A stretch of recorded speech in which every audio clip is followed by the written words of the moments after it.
تو آج جو میں چاہ رہا تھا کہ یہ بھی میں نے آپ لوگوں کو ڈیٹیل میں بتایا تھا کہ یہ اس طرح سے خلافت راشدہ کے بعد سے یہ اس طرح سے آپ سمجھ لیجیے یہ ایئرز ہیں 632 660 750 850 آل دا وے ٹو 2000 تک. تو آپ دیکھیں کہ سب سے زیادہ جو لمبی حکومت گئی ہے وہ آٹومن امپائر کی تھی جو چلی تھی 1923 تک, جو 23 میں پھر سمجھے خلافت ختم ہو گئی تھی. تو اسی طرح سے اس کو بار بار آپ لوگ دیکھتے رہا کریں, جب بھی ذہن میں آئے کہ کون سی امپائر ہے تو اس میں جا کے آپ ڈیٹیل میں اس کو چیک کر سکتے ہیں. اچھا, یہ تھوڑا سا ڈیٹیل نقشہ تھا. یہ اس میں بھی آپ لوگوں کو اس میں سارے ملک کے نام مینشن ہیں, تو اس میں اندازہ ہو جاتا ہے کہ کون سی حکومت کہاں تھی. ٹھیک ہے. اچھا, میں آج جو ہے میں چاہ رہا ہوں کہ یہ ہارون رشید کے زمانے کا سمجھے عراق کا ایک پکچر کسی نے بنائی ہے کہ کس قدر آرگنائز اور کس بنایا تو یہ منصور خلیفہ نے تھا, لیکن ہارون رشید نے اس کو پھر دنیا کا ون آف دا ٹاپ شہر بنا دیا تھا اس کو, بغداد کو. اچھا, یہ جو محمد بن عبداللہ یعنی مہدی کے نام سے مشہور تھے اور ان کی یہ ڈیٹیل ہے, لیکن آج جو ہے چونکہ وقت کم ہے نا تو یہ میں انشاءاللہ اگلی کلاس میں کور کروں گا. آج میں تھوڑا سا جانا چاہ رہا ہوں کہاں پہ ہارون رشید کے خلیفہ ہارون رشید جو ہیں 786 میں ان کو خلافت ملی اور 809 تک رہے, تو انہوں نے 23 ایئرز حکومت کی تھی. ٹھیک ہے, 23 ایئرز میں انہوں نے بغداد کو, عراق کو یا مینلی بغداد کو کہیں سے کہیں پہنچا دیا تھا. اور ان کی جو خلافت کی بات تھی, جو ہائی لائٹس تھی, تو ان کا جو مین آج تک ہر کسی نے ان کو مشہوری ملی ہے وہ بیسیکلی ان کے اوپر ایک کتاب لکھی گئی تھی. بیسیکلی اس کا نام تھا الف لیلہ و لیلہ. یہ عربی کا جملہ ہے. الف لیلہ کا مطلب ہوتا ہے 1000 راتیں, و لیلہ اور ایک رات, یعنی 1001 راتیں. تو ہارون رشید اس کو بیسیکلی انگلش میں بھی ٹرانسلیشن ہوئی, پوری دنیا کے تقریباً ہر زبانوں میں ٹرانسلیشن ہوئی اس کی, اور اس کو انگلش میں بولتے ہیں 1001 نائٹس. تو یہ ایک ایسا پرانے جو عربک فوک ٹیلز ہوتے تھے نا, جو اس لحاظ سے ہوتے تھے کہ بھائی لوگ کہانیاں سنا رہے ہیں, تو اس کی جو مشہور ہے, اس میں بہت سی کہانیاں ہیں. بیسیکلی 1001 کہانی کا مطلب یہ نہیں کہ ایگزیکٹلی 1001 کہانیاں ہیں, بلکہ اس کا یہ مطلب ہے کہ بہت سی کہانیاں ہیں. تو اس کا جو بیک گراؤنڈ ہے وہ تھوڑا سا سب کو پتہ ہی ہوگا, آپ لوگوں کو میں تھوڑا سا شیئر کر دوں کہ ایک کسی بادشاہ اور اس کی شہزادی, اس کی ملکہ کا ذکر ہے کہ ایک شہریار یہ سمرقند میں ہوتے تھے. اب یہ سب موسٹ پرابلی فیک ہے, اور یا ہو سکتا ہے یہ لوگ رہے بھی ہوں, لیکن بہرحال یہ کہانی ہے کہ ایک شہریار جو ہے وہ ایک بادشاہ تھا جو جس کی جب شادی ہوتی ہے تو اس کی بیوی, کہانی یہ ہے کہ اس کی شادی ہوتی ہے تو اس کی بیوی جو ہے وہ فیتھ فل نہیں ہوتی, اس کے ساتھ سمجھے باوفا نہیں ہوتی, تو اس کو طلاق دے دیتا ہے. اور اس کو بہت غصہ چڑھتا ہے کہ یہ میں اس کے اتنی محبت کرتا تھا اور یہ میرے ساتھ باوفا نہیں رہی, فیتھ فل نہیں رہی. تو پھر وہ کیا کرتا ہے, غصے میں آ کے وہ پھر شادیاں کرتا ہے, اور اس میں یہی کرتا تھا کہ ہر روز ایک شادی کرتا تھا اور پھر صبح ہوتے ہی اس کو طلاق دے دیتا تھا. اور جو ہے یہ اس نے طریقہ کار بنا لیا تھا عورتوں سے بدلہ لینے کے لیے, کہ اگر میری بیوی میرے ساتھ فیتھ فل نہیں تھی تو اب میں یہ بدلہ لوں گا اور نئی نئی شادیاں کروں گا. تو یہ سلسلہ چلتا رہا, اور پھر ایک اتفاق سے اس کا جو وزیر تھا اس کی ایک بیٹی تھی, جو جب وہ بہت اچھی خاتون تھی, اور وہ اس کا نام تھا شہرزادے. تو اس نے اپنے باپ سے کہا کہ میں اس سے شادی کرتی ہوں. تو پھر باپ نے کہا بھائی تو قتل کر دے گا تمہیں صبح تک. تو اس نے کہا نہیں, میں چانس لینا چاہتی ہوں, and I would like this as a challenge.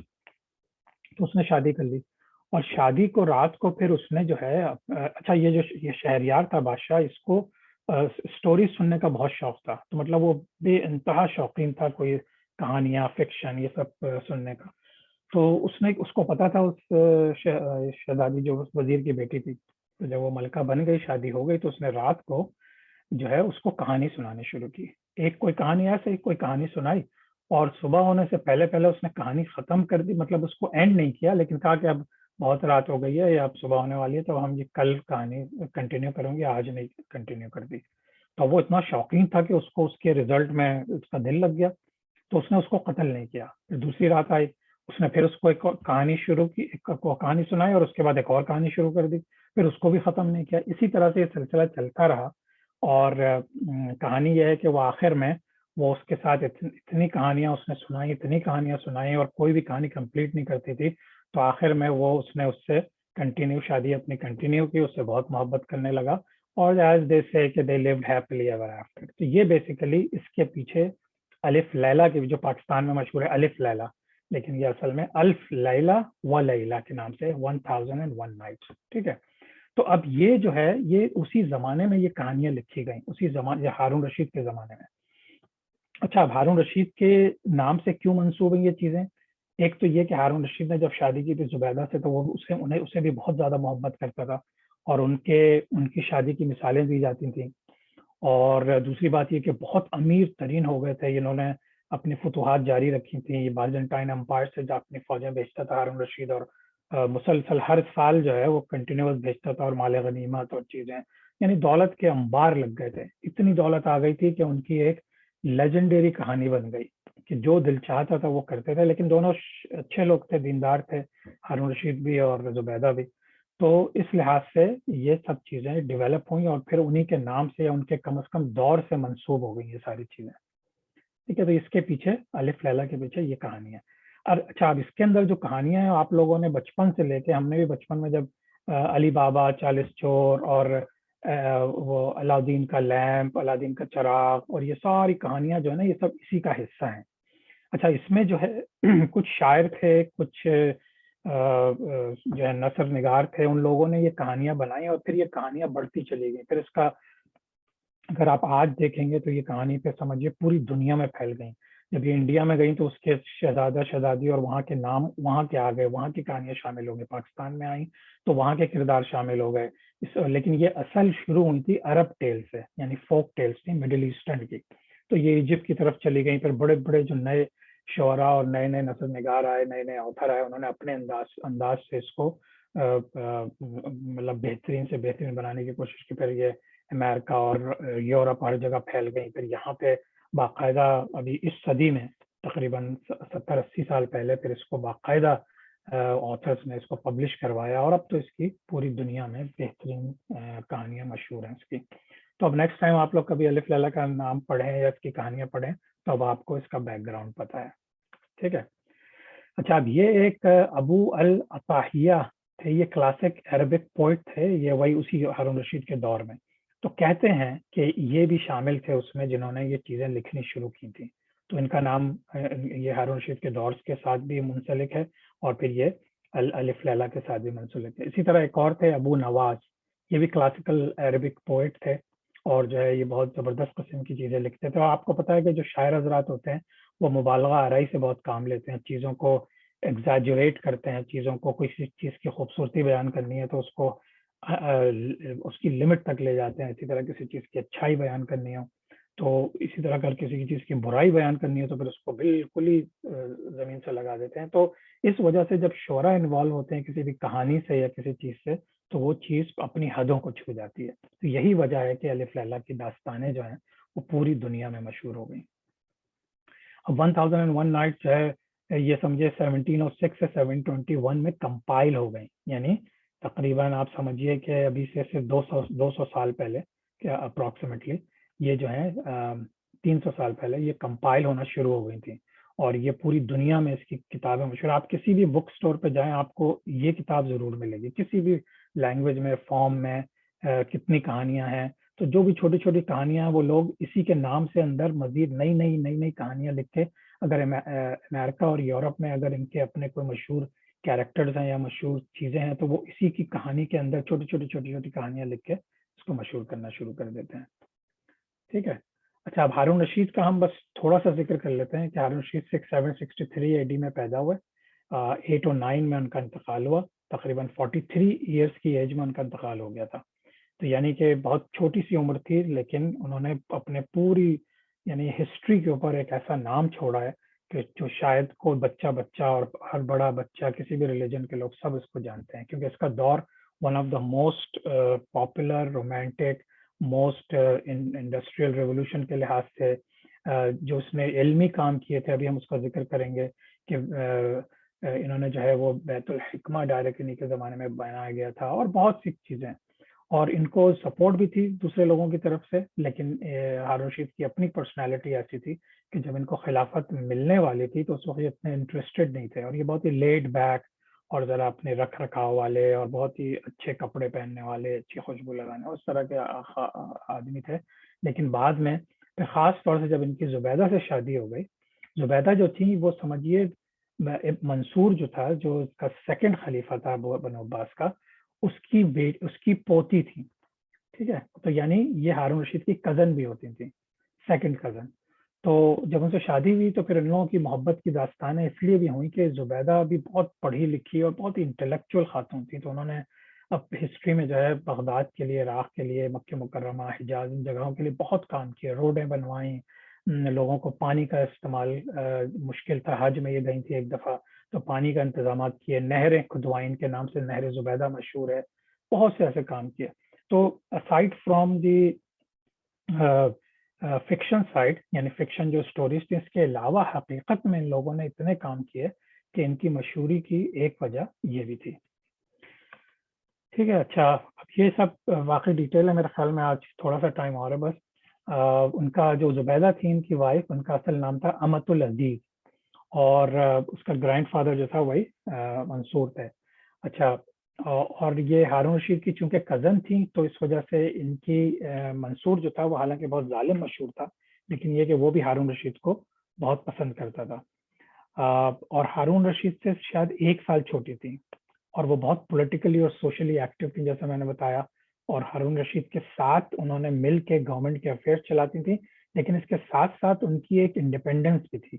مطلب یہ کہ ہارون رشید نے ان وہ جو بھی کام کرنا چاہتی تھی، جیسے میں نے بتایا کہ جب وہ 5ویں حج پہ گئیں تو وہاں پہ اس زمانے میں قحط آیا ہوا تھا، پانی کا بالکل انتظام نہیں تھا، تو انہوں نے جو ہے اپنے پیسے سے، یعنی اپنے شاہی خاندان کے پیسے سے، اور پھر بعد میں سنا کہ اپنا ذاتی پیسہ بھی لگایا، اور جو ہے وہ نہر کھدوائی، جو کہ طائف اور مکہ مکرمہ کے درمیان ایک جگہ ہے، عرفات کے قریب ایک جگہ ہے، جہاں سے کھدوا کے پھر انہوں نے پانی حجاج کے لیے پہنچوایا تھا۔ منا، عرفات اور مزدلفہ تینوں جگہ سے نہر ہوتی ہوئی ہو گئی تھی، اور پھر اس کو بہت ایکسٹینڈ کر دیا تھا، بہت دور دور تک پھر پانی کا جن کو پرابلمز ہوتی تھی وہ ہوتا تھا۔ اچھا، اب یہ زبیدہ جو تھی وہ اتنی دیندار خاتون تھیں کہ اینی گیون ٹائم، ان کا بہت بڑا محل تھا، اس کو بہت ہی اچھے طریقے سے ڈیکوریٹ کیا تھا، one of the most expensive قالینیں تھیں اور فانوس تھے اور بڑی زبردست عمارت تھی، لیکن اس میں کیا کرتی تھی کہ ایٹ اینی گیون ٹائم، کسی بھی ایک وقت میں ان کے پاس ایٹ لیسٹ 100 جو ہیں وہ کنیزیں ہوتی تھیں، اور وہ کنیزیں ساری حافظ قرآن ہوتی تھیں، اور وہ ہر وقت جو ہے قرآن شریف پڑھتی رہتی تھی، یعنی کوئی ایسا وقت نہیں ہوتا تھا 24 گھنٹے میں کہ جس وقت قرآن شریف نہ پڑھا جا رہا ہو۔ اور اس کو لوگ اس طرح سے مثال دیتے ہیں جس طرح شہد کی مکھی کا چھتا ہوتا ہے نا، کہ اس میں سے دھن کر کے بی ہائیو میں سے جو آواز آ رہی ہوتی ہے، تو آپ دور سے اگر سنیں یا گھر کے قریب سے گزریں تو آپ کو ایسا لگتا تھا کہ جیسے مکھیاں بھنبھنا رہی ہیں، لیکن ایکچولی وہ قرآن شریف ساری کی ساری مل کے قرآن شریف پڑھ رہی ہوتی تھی۔ تو اس سے اندازہ لگایا جا سکتا ہے کہ سبحان اللہ، وہ جو ہیں وہ کتنی دیندار تھیں زبیدہ خاتون جو تھیں۔ اور یہ جیسے میں نے بتایا کہ انہوں نے 2 ملین دینار جو ہیں وہ آلموسٹ اسپینڈ کیا، ان سے لوگوں نے جب انہوں نے سارے انجینئرس کو بلایا، سارے پورے عراق سے اور شام سے ہر جگہ سے، کہ بھئی آ کے ہمیں بتاؤ، تو لوگوں نے کہا کہ یہ تو ایسی پتھریلی جگہ ہے کہ یہاں نہر بنانا، ایک تو پانی نکالنا پھر پہنچانا، یہ تو بہت ہی مشکل کام ہے۔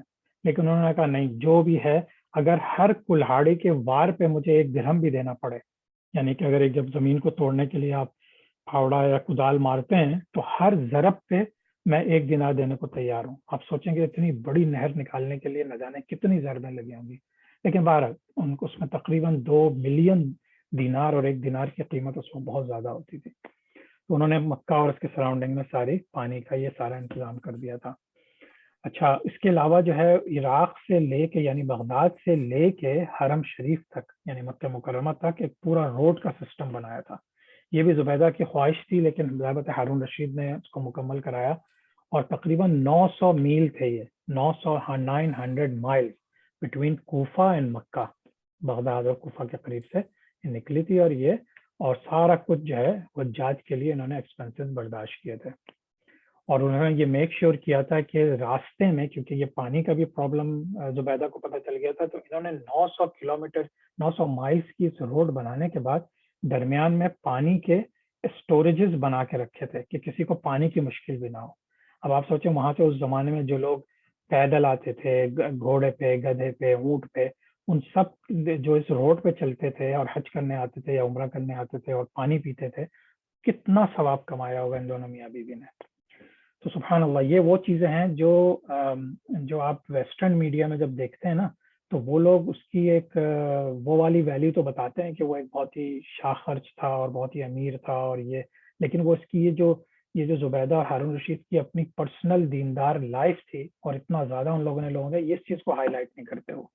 تو اسی وجہ سے اس کو گولڈن ایج بھی کہتے ہیں کہ مسلمانوں کی یہ گولڈن ایج تھی، جس زمانے میں مسلمانوں نے علمی لحاظ سے، صنعتی لحاظ سے، کاروباری لحاظ سے، ہر لحاظ سے ترقی کی تھی.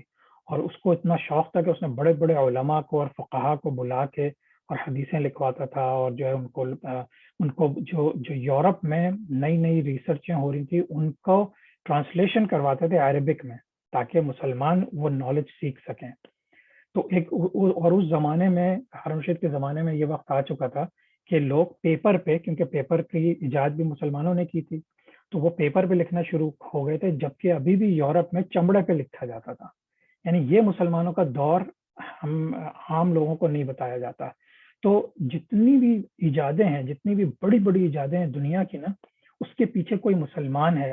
اور لیکن ان لوگوں نے اس کو توڑ مروڑ کے، اب ظاہر بات ہے اب جو ہم اس صدی میں رہنے، اس میں تو خیر بہت مسلمان بہت پیچھے چلے گئے، کیونکہ انہوں نے پڑھنا لکھنا اور اپنے پین سمجھے رکھ دیے، وہ نہ پڑھتے ہیں نہ لکھتے ہیں، ان کو بس شارٹ کٹ سے زندگی بنانے کی خواہش ہے. پیسہ جمع کر لیں، گھر بنا لیں، جائیداد جمع کر لیں، لیکن ان کو پڑھنے لکھنے کا شوق نہیں رہا. جب پڑھنے لکھنے کا شوق نہیں رہا تو انہوں نے ترقی نہیں کی، جب ترقی نہیں کی تو نئی نئی ایجادات رک گئیں. تو اب مسلمانوں سے یہ سارا اتنا بڑا ایک سمجھیے ایسٹ جو ہے وہ چھن کے نان مسلم کی طرف چلا گیا. ٹھیک، اچھا. اور یہ جیسے میں نے بتایا کہ وہ جو پیلس بنوایا تھا زبیدہ نے، اس کو کے اندر ایک بینکویٹ ہال تھا. بینکویٹ ہال کا مطلب یہ کہ بہت بڑا سا ہال تھا جہاں پہ بڑی بڑی گیدرنگز ہوتی تھیں. تو وہ بھی ایک بہت مشہور چیز ہے جو زبیدہ کے نام سے مشہور ہے. اس کے علاوہ اس نے جو ہے اپنے پورے محل کے چاروں طرف قرآن شریف کی آیات جو ہے وہ گولڈن لیٹرز میں لکھوائی ہوئی تھیں. یعنی پورے قرآن شریف کی آیات، اس کے کوئی یہ جو مین بینکوٹ ہال تھا یا جو کمرے تھے یا جو ہالز تھے، ان کے ساروں طرف یہ تھا. آپ سوچیں یہ سب برباد کیا ہے جب مغل آئے تھے، جب منگولز آئے تھے. سبحان اللہ، اتنی کتابیں تھیں، اتنے حدیث کی کتابیں، علم کی کتابیں، ٹرانسلیشن، نہ جانے کیا کیا تھا. یہ اس طرح کی کنسٹرکشنز تھیں.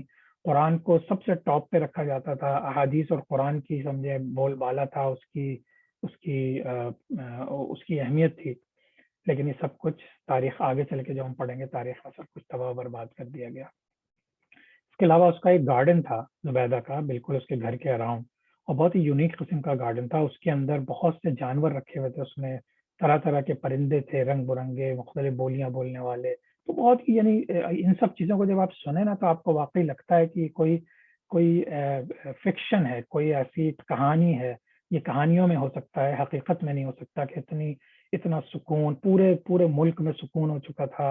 لوگ چوری چکاری نہیں کرتے تھے، ہر کسی کے پاس جابس تھیں. یعنی کہ یہ دونوں اتنے زیادہ اللہ کی راہ میں خرچ کرتے تھے کہ کسی کو بھی دیکھ لیتے تھے کہ وہ پریشان حال میں تو ان کی مدد کر دیتے تھے. تو یعنی کیا اس کا کوئی لفظ ہے خاص، لیکن یہ کہ بہرحال یہ ایک بہترین کتابی کہانی کی طرح تھا سب کچھ. اور پھر اسی طرح سے ایک واقعہ ہے کہ تبریز میں، جو ایران میں ایک وہ تھا، کیا کہتے ہیں، تبریز ایک جگہ ہے جہاں پہ بہت بڑا زلزلہ آیا تھا. تو وہ جو ہے پورا تقریباً شہر برباد ہو گیا تھا. تو زبیدہ نے اس کو بھی ری بلڈ کیا.